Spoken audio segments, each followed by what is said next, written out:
Buenas noches. Fue Jorge Verstringe quien hace ya algunos meses me remitió este largo artículo dedicado al problema de la inmigración en toda Europa, no solo en España, y me instó a que organizara en las noches blancas el debate que está a punto de empezar. Jorge, estabas entonces, lo estás en tu artículo y supongo que lo sigues estando ahora, francamente alarmado por lo que está sucediendo en el ámbito del asunto que hoy nos reúne. Me gustaría que, como invitación a la danza, resumieras los motivos de tu alarma. Ruego al resto de los ponentes que presten atención y afilen, si tal es el caso, sus civilizados colmillos. Jorge. Bueno, yo soy medio francés, medio español, y conozco un poco la problemática francesa en esta materia, ¿no? Además soy amigo de un señor que fue ministro del Interior, el cual me ha terminado de explicar datos. En fin, en Francia hay barrios en los cuales la policía a partir de las 18 horas ya no puede entrar, no es que no quiera, no puede entrar, donde hay brigadas que se dedican a recorrer los edificios para quitarte las azoteas, ¿cómo se llama esto? Los proyectiles que los chiquitos de estos barrios preparan para por la mañana tirarse a la policía cuando la policía patrulla. Realmente, además, con un bloqueo político considerable, porque cada vez más, desgraciadamente, pues las ideas de extrema derecha avanzan, pero al mismo tiempo está el temor de que la reacción por parte de aquellos que defienden la inmigración conduzca, como me empezaban a decir, casi una guerra civil, que es excesivo. Pero lo que sí tengo claro, y lo dije a unos militares hace unos años, no se deje que en España se llegue al punto en que se ha llegado hoy. Y mi especialidad es sociología de la guerra, y me recuerda esto una frase de George Slohausen, uno de los grandes estrategas del siglo XX, que decía: muchas veces una inmigración masiva sustituye una invasión. Y es verdad que en este momento, antes nos estabas hablando en camerinos de lo que habías visto en China. Claro, China va a producir un tsunami de productos, pero en estos momentos a lo que se puede enfrentar España, por ejemplo, aparte de un tsunami de productos que puedan venir de China, es un tsunami de migrantes. Especialmente de personas que vengan aquí, que yo creo que no hay que estar en contra de la inmigración, pero que demasiada inmigración termina matando la inmigración. ¿Qué quiero decir con esto? Quiero decir que España, sea una realidad objetiva o no, esto no importa, cada vez más su población tiene la sensación de que España está llena. Es decir, que no caben más inmigrantes aquí. Y por lo tanto, si se sigue por el camino por el que se va ahora, es decir, de no atajar este problema, al final del camino tendremos o un Cerrojazo o sencillamente un Le Pen, que aquí tarde o temprano terminará saliendo. Esto, aparte de que pueda esto ser más o menos bueno para los países emisores y para los países receptores, que eso es una cosa que luego hay que discutir. Y lo que más me preocupa de esta historia pues son los mitos, que es lo que yo veo con toda franqueza más difícil de combatir. No es verdad que los inmigrantes vienen a España a hacer lo que nosotros no queremos hacer. La verdad es que vienen a España a hacer lo que nosotros no queremos hacer por los salarios, con perdón de mierda, que se paga por ese tipo de trabajo. Y tenemos un sociólogo importante, aquí todo el mundo sabe que en esto luego él explicará quizá esto. Todo el mundo sabe que en este momento el estatus viene fundamentalmente muy condicionado por lo que una persona percibe en cuanto a remuneración. Y por lo tanto, sencillamente, es evidente que trabajos que en estos momentos no son trabajos que son considerados aceptables para los españoles, no lo son porque están mal pagados. Si estuvieran bien pagados, otra historia sería. Con toda franqueza, la inmigración tiene mucho que ver, por ejemplo, con que, por ejemplo, el salario medio en España esté estancado desde 7 años, porque evidentemente la inmigración tira los salarios a la baja. Eso es evidente. Lo cual nos lleva, evidentemente, a la pregunta siguiente, o mejor dicho, a la afirmación siguiente. Claro, por eso ninguna patronal jamás se ha opuesto a la inmigración. Y si la inmigración además es ilegal y salvaje, mejor, porque así es más barata la de contratar y por lo tanto, pues puede ser más interesante para las empresas. Por cierto, que esto es una visión a corto plazo, y una visión un poco idiota. ¿Por qué? Porque la inmigración frena los incrementos de productividad. Es decir, tú en lugar de racionalizar tu empresa, en lugar de conseguir medios automatizados, etcétera, para mejorar la productividad, tiras por la calle de en medio, que es la más sencilla, que consiste en pagar un salario de negrero a unas personas que vienen a trabajar por los pobres por lo que se les paga, entre otras cosas, porque vienen, evidentemente, saliendo de donde ellos están.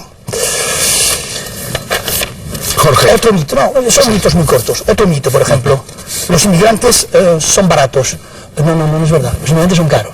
Son caros, provocan una degradación de la enseñanza, provocan una degradación de los servicios médicos, provocan una degradación de la seguridad ciudadana, y cada vez son más caros. Y cuando empiezan a, por cierto, consumen menos de lo que se dice, ahorran mucho y lo mandan a su casa de origen, Por cierto, cuando empiecen las jubilaciones vamos a ver unos movimientos de capitales que van a ser particularmente interesantes, en el sentido de que va a haber, evidentemente, muchas remesas de inmigrantes que van a ir para allá. Por encarecen hasta la vivienda. Pues usted sabe que los extranjeros compran el 13% de la vivienda en venta este año hasta el mes de marzo. Pero vamos a ver otro mito. No, es que nosotros no tenemos hijos y que la población activa se estanca. Pues si no es verdad. La inmigrante cuando llega a España se alinea sobre el modelo español y habitualmente no suele tener más de 2 hijos. Pero además es que sistemáticamente aborta. Casi la mitad de las inmigrantes que abortan lo han hecho antes al menos 2 veces. Por tanto, ellos no van a resolver el problema de la población activa. Pero la población activa en un país normal se resuelve dando a las parejas locales, las de aquí, o las que vengan a establecerse aquí y quieran quedarse aquí, y por tanto pidan, por ejemplo, la nacionalidad española o una residencia larga, dándoles medios menos precarios de vida, más estables de vida, más facilidades. Entonces es cuando la mujer de aquí empezará a tener hijos, porque es ella lo que le tiene que decir. Y último dato, solamente último. Esto, por cierto, se agravará considerablemente cuando la ampliación de Europa nos obligue, como es normal, porque somos europeos, a recibir prioritariamente la inmigración que viene de Europa. En ese momento, ¿qué haremos nosotros, por ejemplo, con los parados de otro tipo de inmigración que venían de otras zonas del mundo?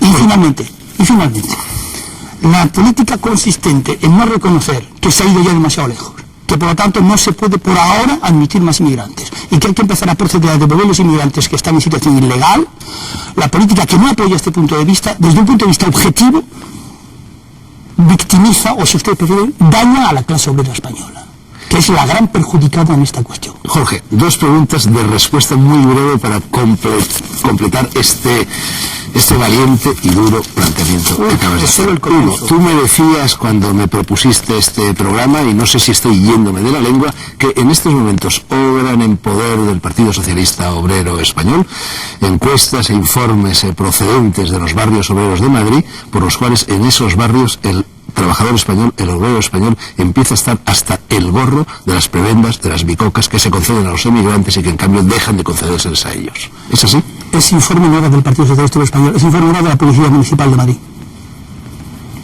¿Te consta la existencia de ese informe? Sí. ¿Existe ese descontento entre el trabajador español y los barrios aledaños? No hay duda. Lo que pasa es que los medios de comunicación, como en otros países, ¿no?, pertenecen en estos momentos a una especie de casta dominante que con toda franqueza los problemas de lo que realmente le pasa al españolito de a pie en Vallecas, en Villaverde, en Carabanchel, les da igual. Esa es la verdad, no es que es importante. En tanto la clase dominante no tenga en sus propios lugares donde vive los niveles de inseguridad que hay en los suburbios de Madrid, pues no da ni puñetero caso esta historia. Porque es que no los ven. Claro, en la Moraleja, o uno, por ejemplo, en el barrio de Salamanca, esto no se percibe. Pero hay que ir al extrarradio para comprender lo que es. El centro de Madrid, o sea, no hay que ir al extrarradio. Los centros de las grandes ciudades, y Madrid es un caso, son centros. Tú estás refiriendo al distrito de centro, completamente. Sí, Jorge, yo vivo en el centro de Madrid, en el barrio de Malasaña, y yo o los miembros de mi familia hemos sufrido en los últimos 10 o 12 años 7 agresiones violentas, todas ellas procedentes de inmigrantes. Última pregunta. ¿Se cierne en estos momentos sobre Europa, debido a la situación de la inmigración y a las perspectivas de la inmigración, el fantasma de una situación pre-revolucionaria? Tú aludes a ello también. Sí. Lo que pasa es que aquí tenemos un problema. Sí, hay una situación pre-revolucionaria, yo no tengo duda. En Francia, desde luego, ya ha habido conatos, por ejemplo, el no a la Constitución, las famosas huelgas generales de diciembre de 1995 y noviembre de 1995, pero lo más grave, que indica que algo se está moviendo, es que el primer partido obrero de Francia es el del señor Le Pen. El primer partido joven de Francia es el del señor Le Pen. El Partido Comunista en Francia, tanto, agoniza. ¿Por qué? Porque sus votantes ya no están ahí. Ellos jugaron la carta de la inmigración pensando el inmigrante votará comunista. Yo no sé lo que el inmigrante ha votado, sé que el votante comunista clásico francés ya no está ahí. Entonces, ¿cuál es el problema? El problema es que en este momento, lo que hay, es que si hubiese en este momento una revolución en Francia, no sería una revolución de izquierdas, sino sería una revolución de carácter populista, basada en la preferencia nacional. Bien, van a comentar